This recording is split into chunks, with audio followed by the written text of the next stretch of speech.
Jadi nasihat tu ba ajudannya surat yang kirimnya hana ge tulis surat lain.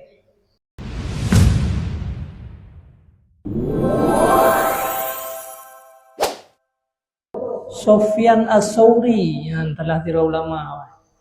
Yang Sufyan As-Sauri yang tira ulama yang mulai manyakkan goyan ka hana pubut le kebukan.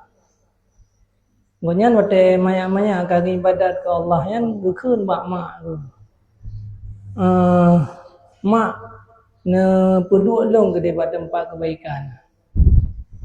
Akhirnya wakaf. Hanya long kalau wakaf kata ke tempat kebaikan. Budak ya belajar, ya minta ilmu, ya sebarkan ilmu. Hanya boleh.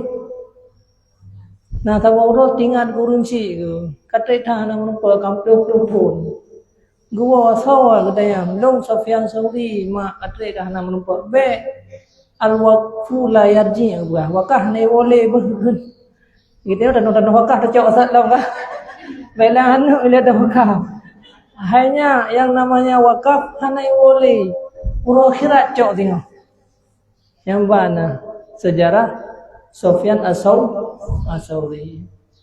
Malam klik tapi ketayang lengan hai Sufyan pun klik ron kan hana sebut kesalahan mayak konnya yang ya lon udemnya hana selamat bak maten tu selamat imam puhana. Yang dosa gampang that lah. Yang salah tak bertobat nya bak matenya yang kenyan. Yang dup setingkat Sufyan As-Sauri. Goyan nangan ke Harun Rashid, pemerintah raja lah ke. Harun Ar-Rashid raja yang cukup adil. Ngana kerap pada saat goyan golai lantik ke raja. Pada saat golai lantik raja yang goyan ngan akrab. Ibadah-ibadah itu masjid.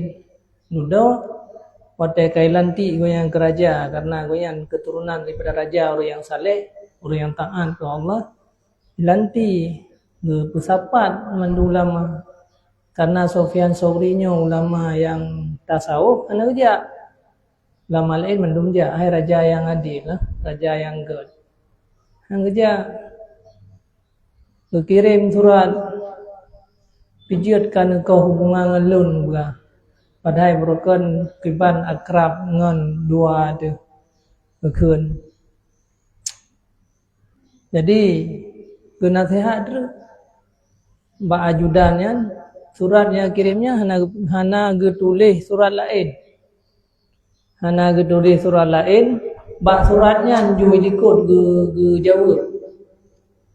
Pegah tu leng semenjak kata je kerajaan leng kalau kau hubungan ngaron.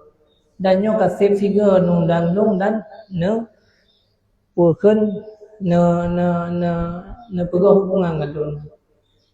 Yang kian buka karena goyan ingin tu utara ke nasihat tu inana.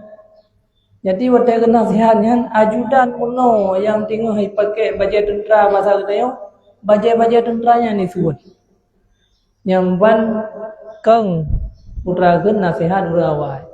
Sadar ajudannya bakalan Harun Rashid ajudan kan pakai baju jenah lego tewo. Tewo ya pulang surat. Yang kenyan dumnan ketaatan. Jadi yang tapi menasingkan diri dengan manusia.